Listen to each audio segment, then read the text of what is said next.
say goodbye.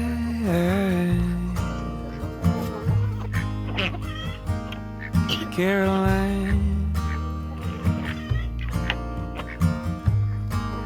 heaven knows I'd stay, but I have to run.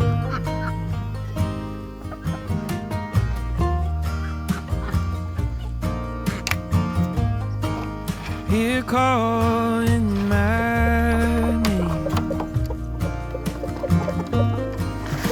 life won't be the same. 'Cause she's worth more than all the gold in Mississippi.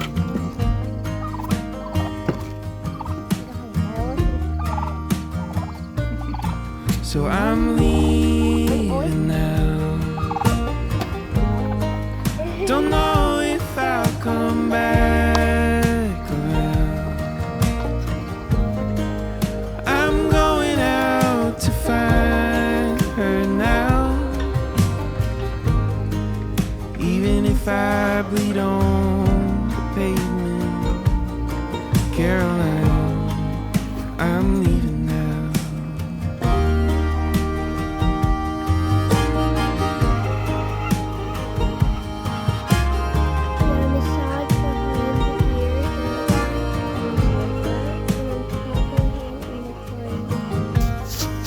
I've been wandering through the woods, chasing all the tracks, stumbling down the road with a thorn in my cap.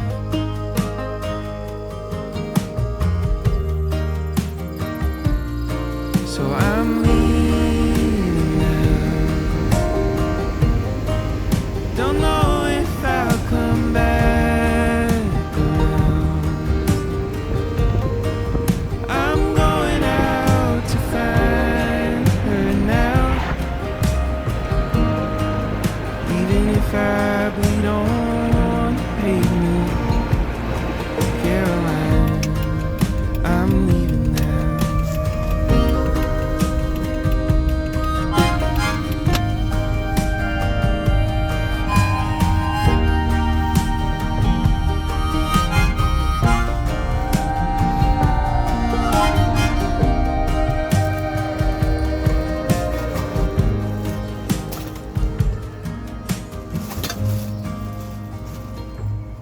So I'm leaving now. Don't know if I'll come back around. I'm going out to find her now. Even if I bleed on pavement, Caroline, I'm leaving, Caroline. So the market started officially half an hour ago, and I'm finally set up, which is pretty good. Sometimes it takes me another hour after this before I'm set up.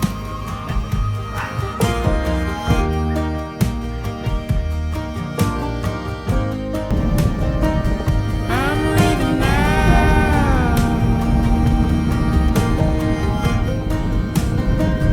I'm leaving now.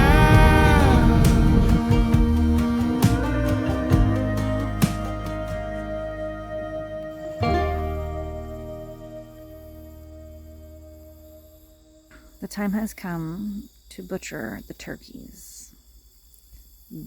We weighed Big Tom, this Tom here.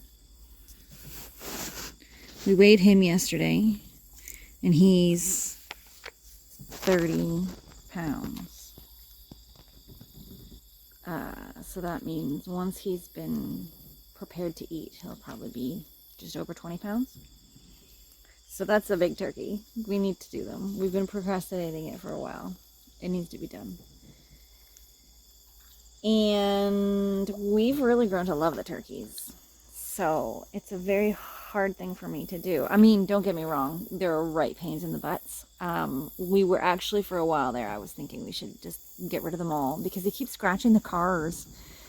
And they steal things. They get into everything. You can't leave anything out. They just get into it and make a mess. I can't leave them in with the chickens because they pick on the chickens, which, I mean, the chickens pick on each other, but the turkeys are huge. So if a turkey pecks a silkie, like, it could give it brain damage, for crying out loud. So we can't let them in with the chickens. They're just hilarious, amazing, and a nightmare. So we have to get rid of a significant number of them. I think we've decided that we're going to keep 3, 1 boy and 2 girls. So that means she lives. She gets to live. He does not. And that one does not. We're not sure if that one is a boy or a girl. It's kind of hard to tell sometimes. So that one doesn't ever puff up. This one puffs up. And see how big he is? These two are the same size. That one is much bigger. So it could be a female, but I know for sure that I have 2 black males because I have at one point seen 2 black males all puffed up. One of them does it all the time. He like lives like that. The other one hardly ever does it. I've only seen him do it once or twice. So I know that one of my black ones is a male, but I don't know which one because he never shows himself. Obviously that one's a male, but I don't know about that one. I don't know. I'm not sure. But we're only going to keep 1 male and 2 females. So the 2 females I have tagged with zip ties around their ankles because I saw them submit. So to me, that is, all right, that's a female. So we know which 2, we know which ones we're going to keep.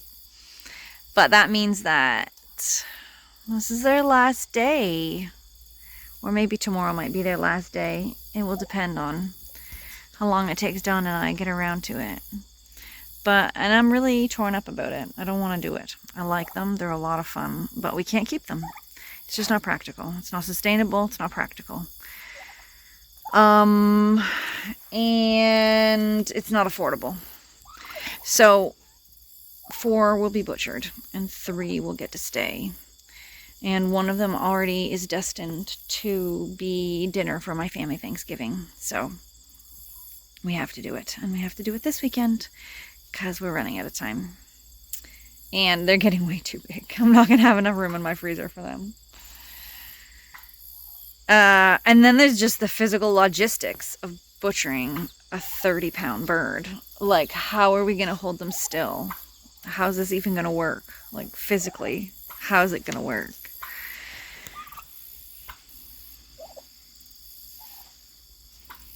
Staying, going. That one is not staying, but I don't think it's going this weekend. And this one is going. On the plus side, I haven't had a predator attack in quite some time. I've started counting the birds every night because I suspected that I knew that something was snatching them during the day. I had 2 silky mamas go missing and 1 copper moran go missing. The first 2 without a trace. The third one, there was a trail of feathers leading into the cornfield. So we think it was maybe 2 different predators. So after that happened, I started counting my birds every night. And it's been consistent. I mean, sometimes the numbers go down, but then it goes up the next day. So I know that someone just slept in the tree or I just miscounted. They hide under each other sometimes. So that's a good thing. I should probably be working on finishing the last couple of things in my bedroom. But I also wanted to harvest the last of the tomatoes and peppers and make some pasta sauce. But I also want to curl up into a lump and read a book. So, decisions. I've decided to work on my house. This is the foam that's going to go in the gap between the clothing shelf and the ceiling. So I just need to trim it down to the right size. And it's been a long time since I've cut foam. I'm having a hard time with it. I know there was a trick to it. I can't remember what the trick was. I read this really interesting article on Substack, and then just now I listened to the podcast where the guy talked about the article that he wrote, and it was all about the idea that we live in a post-literate society, and I found it really interesting, and it struck me as extraordinarily accurate. I found it very interesting. Okay, so I unschool my kids. Part of unschooling is there's no curriculum, there's no like coercion. I can't try and trick my kids or manipulate my kids into doing the thing I want them to do. That's just against the rules. It's got to be their institution. So for instance, at one point Bethany really wanted to practice reading, and she wanted some external motivation. So we did come up with a sticker chart, but it was because she chose it rather than I imposed it upon them. That's sort of the idea. So teaching my kids to read, there's no timeline. There's no sort of, we're going to work on this today. We're going to work on this today. There's no real top-down disciplined teaching them to read. I don't force them to learn how to read. What I have done, though, is I have shared with them my love for books. I love books. I used to read a lot of fiction. Then I did a PhD, so all I read was nonfiction for like a decade.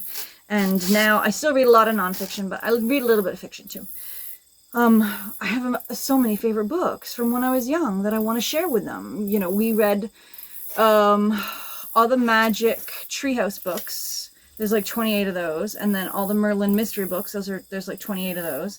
We read all the Harry Potter books. We did that in one winter. There are a lot. That's a lot of books. We read Swiftly Tilting Planet and A Wind in the Door. And now we're reading the Bunnicula series. I'm hoping to read The Hobbit to them this winter. And, they also want to read Jurassic Park, which I love because that's one of my favorite books.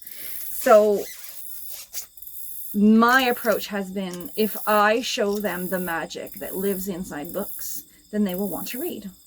And it works. Bethany, despite being ADHD and probably dyslexic, she finally taught herself to read when she was 10. So, of course, most people would be horrified that she didn't learn to read till she was 10. But now she reads at night, and I have to make her turn her light off. Otherwise, she would just read all night. She's still not reading at the level that she should be for an 11-year-old. But the funny thing is, we hang out with other kids who go to school, and they're not much better readers than my kids, which really blows my mind because my kids don't do much reading on their own. They usually bring things to me to read because they don't want to, and it's easier for me to do it for them. Don't worry, I don't just hand it over to them. Well, sometimes I do.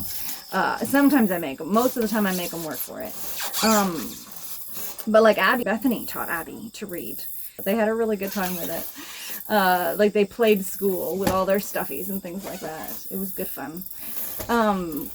So anyways, I'm reading this article that's talking about how we are entering a post-literate society, that literacy levels started to decline a little bit in the 80s. They peaked a little bit in the mid-90s, which I think coincides with Harry Potter. This is children's literacy levels. And then in 2010, they just boom, like going off a cliff. Adult literacy levels also, 2010, boom, off a cliff.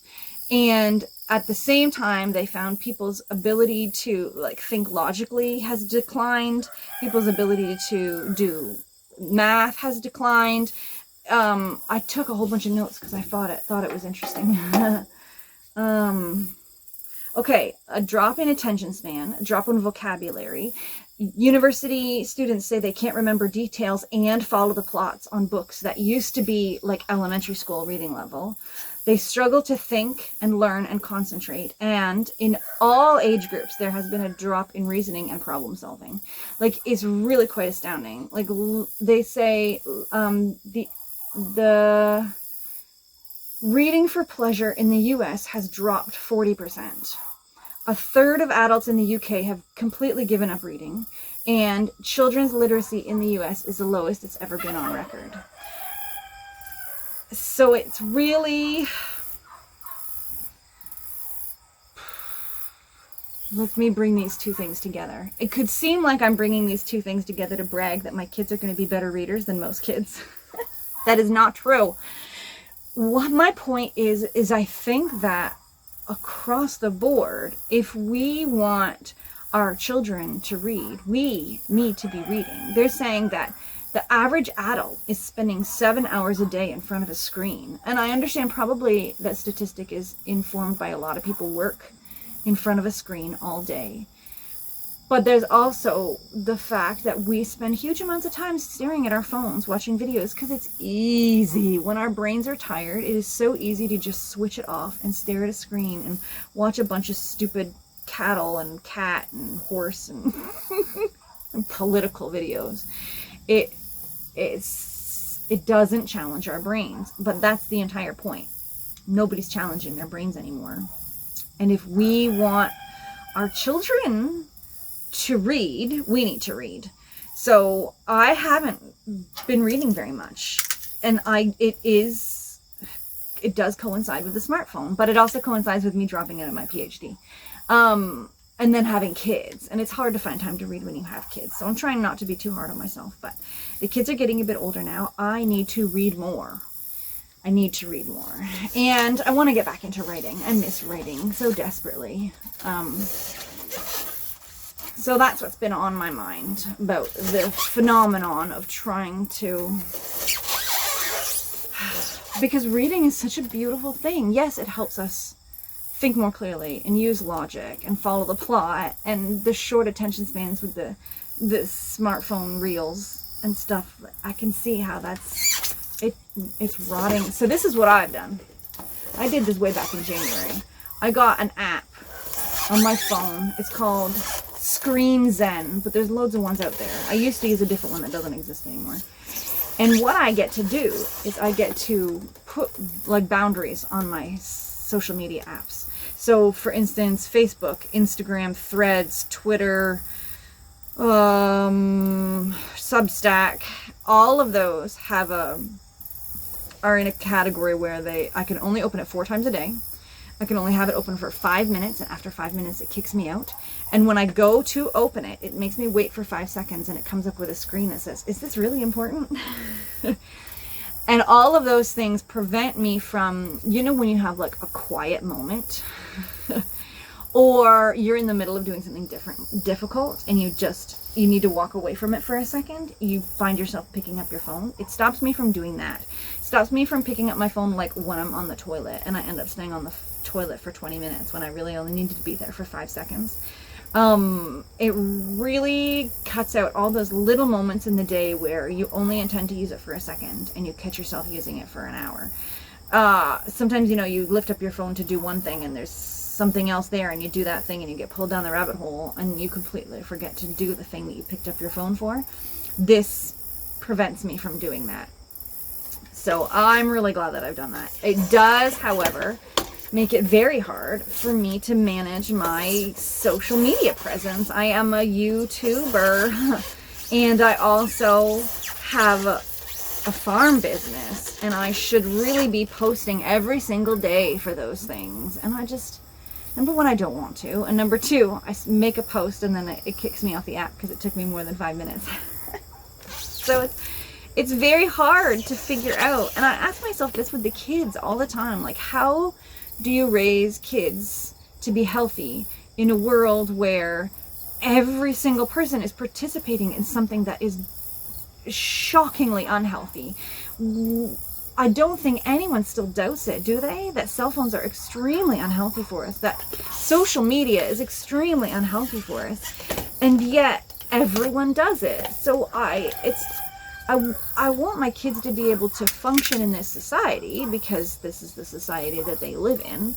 So I want them to be able to relate to their peers. I want them to know the same memes and videos and watch the same movies and sing the same songs as their peers, so that they have that in common. But at the same time, it's such an unhealthy thing, and I don't want their brains to be rotted the way that I feel that the internet is rotting my brain.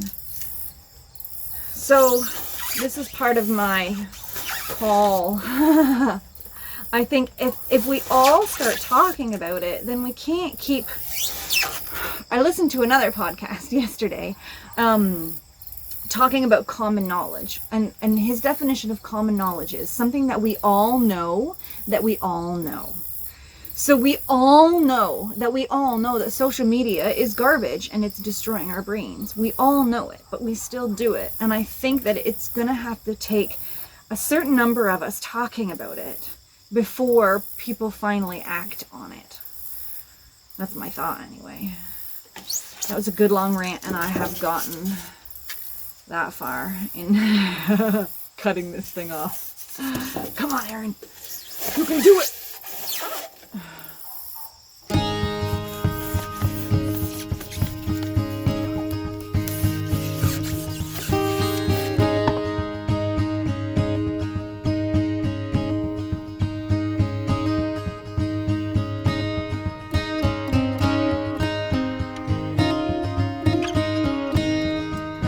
The number one downside of tiny house is that everything's in such a tight space. I can never get my hammer at an angle where I can leverage it properly. It's so frustrating. Oh my god. I only pounded the crap out of it a little bit. I'm sure it'll be fine. No one's gonna be up here. Hot in here, or is it just me?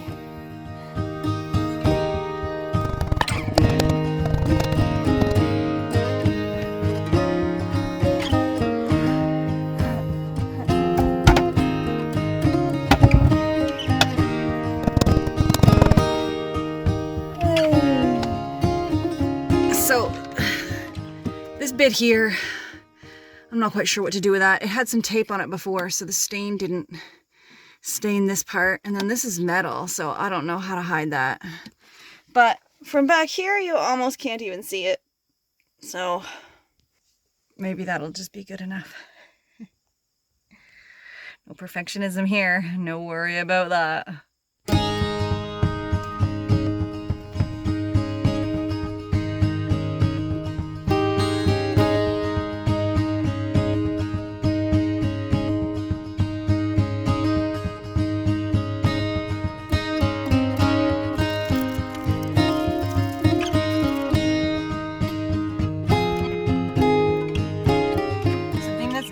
About working on the house now compared to 2 years ago is that my vision's gone.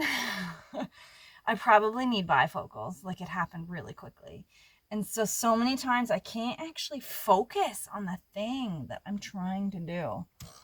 It adds an extra layer of complication.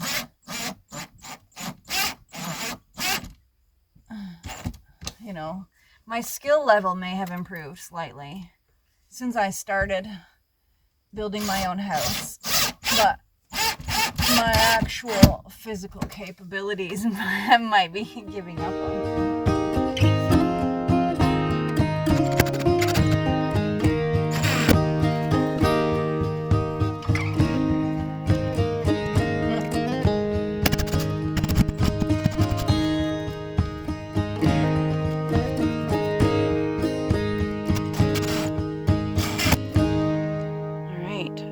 To decide if I like it.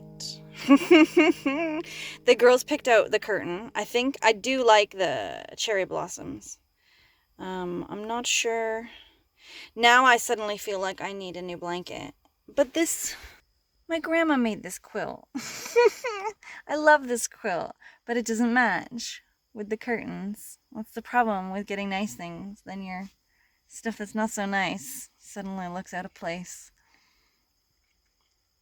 I'll think about it. I'll see what I feel like. Maybe I should have gotten a curtain that looks like a quilt pattern, and then it would match.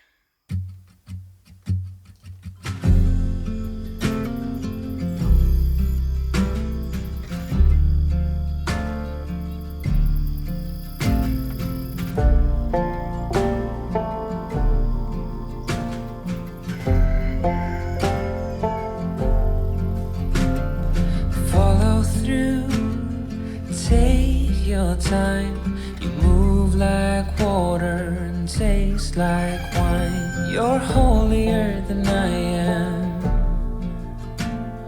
holier than I am.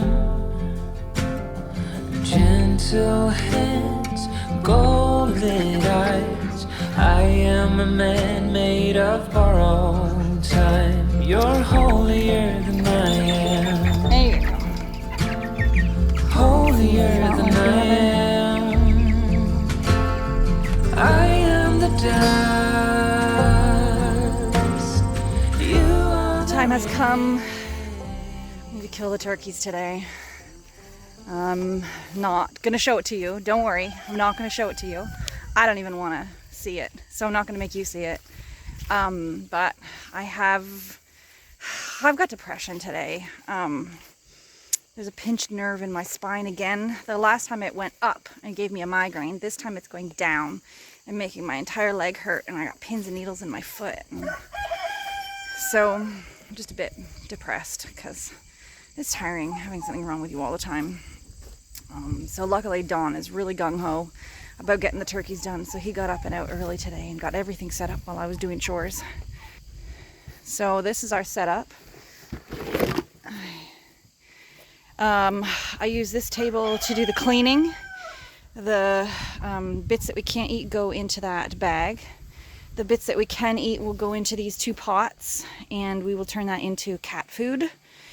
We will butcher them on this stump here. This is where that magic happens. I have a lot of anxiety about how that's going to work with the turkeys because the biggest one that we're doing is 30 pounds, so I don't know how this is going to work.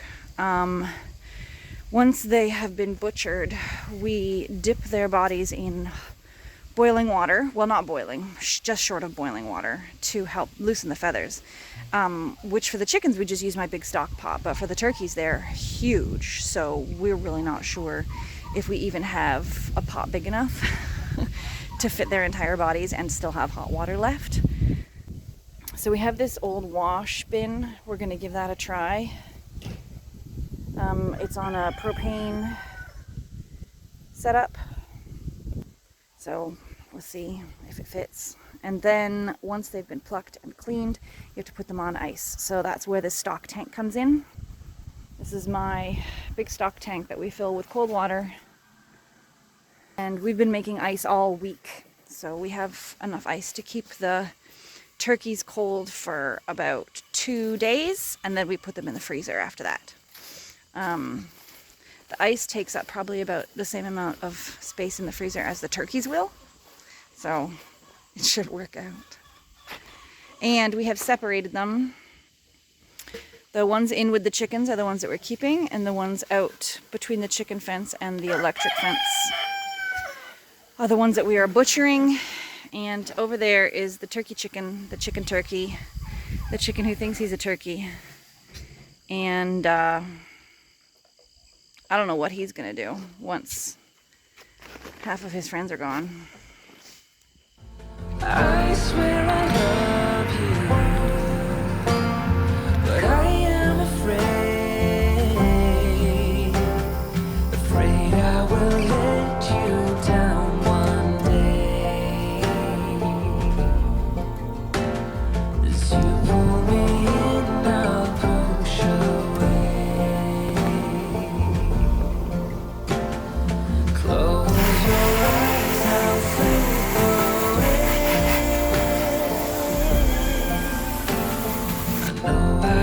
change, I'm built this way. Well, that's done.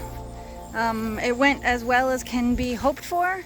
Took us about 4 hours, including setup and tear down. 4 turkeys and 1 duck. I have a drake that's a problem. He's too hard on the hens. So I decided to remove him from the equation. We had a slight mishap where I accidentally dumped all the gut-filled water from the cavity of a turkey down my boot. That was a winner. But other than that, things went really well. It's all done now. I'm glad to have it off of my shoulders. And I can move on to the next thing that's weighing on my shoulders, which is the veg in my garden and making use of it. So I'm going to make some pasta sauce, and I am going to make some hot sauce. Hot sauce that I'll never drink. I never eat the hot sauce, but I make it every year.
Supposed to be editing my YouTube video right now, but instead I'm in the kitchen making jalapeno poppers and chili nachos and apple crumble.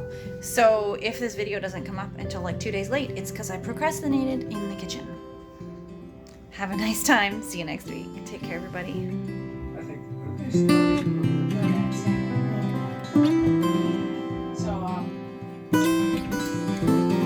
You two looking to go on a road trip?